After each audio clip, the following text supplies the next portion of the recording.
Gold. Bronze at best. Oh, that's not fair. Yes, no, go on. That's. He's literally in this movie saying, "Give me the gold. Give me that little." He's giving me. Well, you will see what I see, and that's money. Matthew McCaughey came out and introduced the movie. He said what I thought was really eye-opening. He said, "I hope you." They all say, "I hope you enjoyed the movie. It was a blast to make it." But he said, "I hope you enjoyed this movie. Out of all the characters I have ever played in a movie, this is my favourite." Like, oh wow! He said it was the most lost I've been in a character. Yeah, his character spends almost every scene completely pissed out of his mind on location in Indonesia. Yeah. You can tell why it was so much fun to make. In this scene, Matthew, you're drunk in paradise again. I had a dream. Right here, Indonesia. That's where we'll find the gold. Based on a true story about a mining scandal in the 80s. Matthew McConaughey plays an actor who desperately wants an Oscar. Yeah. So he puts on weight and cuts some of his hair Loses off, his hair. and puts on some fake teeth. And drinks a lot of booze in every scene. And smokes and It's like a darts player through most of it. He inherits a mining company from his dad, and within a few years basically he's gone down the shit pan, they've lost all their money, and he on his from a gold pan to a shit pan. From a gold pan to a shit pan, yeah.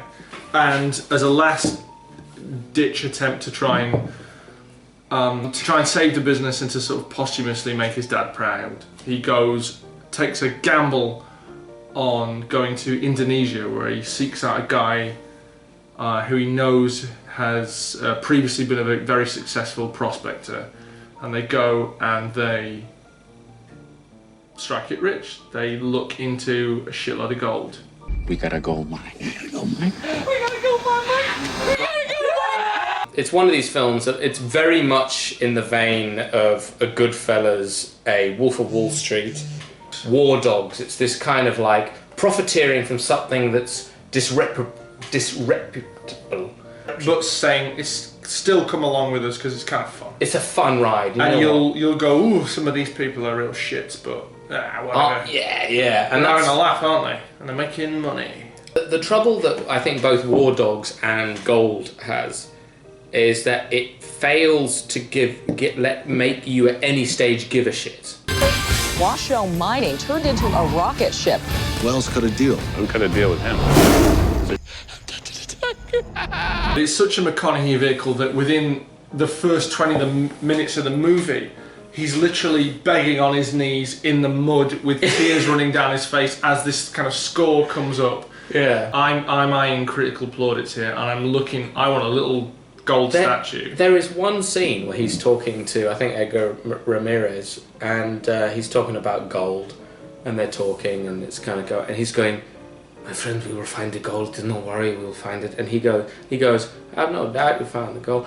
But there's a tear down his cheek, and I was looking at it, and it's only briefly, but you realise that's part of another scene where he's going, "I need to have the gold," and he's, and I'm not. I think Matthew McConaughey can be great, and the reconnaissance was a real thing. It's still going on. Go watch Sing. Sing, he's great in Sing. My next show is gonna be, drumroll please, a singing competition. When you've got characters who are almost wholly arseholes, there's got to be something there for you to really, really grasp onto. And like you say, the thing with the Wolf of Wall Street is Leonardo DiCaprio's a fucking first-class piece of shit in that movie. And he's sort of horrible and it's pretty unpleasant, but there's something about the way that the excess is so extreme. There's something there, at least, that kind of sweeps you along with the drama. And with this, it was kind of, I didn't dislike it by any means, but I kind of felt like it was all it was all still in third gear.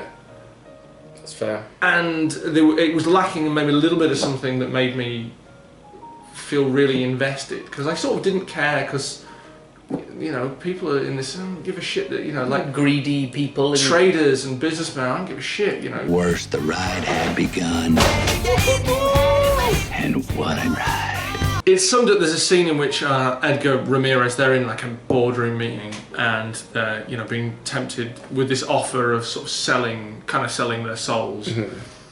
and they don't go for it. And Edgar Ramirez stands up and he goes, "We cannot sell you the gold, because the thing with the gold is, you know, it's more than just gold. It's you know, it's poetry. It's everything. It's, you know, it's love. It's booze. It's tits. It's fucking a woman. Yeah. It's the gold is everything. It's all about the gold."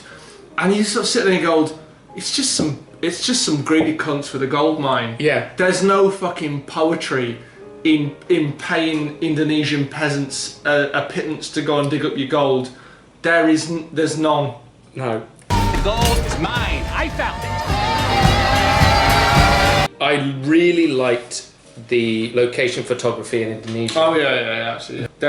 They're in the jungle, and there's this man is driven, and he will not be put off. Yeah. So yeah, there are moments in there to that are see on the big screen some of the Indonesian countryside, whether it be helicopter shots or literally Matthew McCaughey and Edgar Ramirez walking through rolling the jungle through the mud like a pig at points. I thought that part of the film looked magnificent. Yeah, it did. It is. I mean, it is kind of watchable. McConaughey is he's a watch. Even when he's being a fucking toe rag, there's something watchable about him.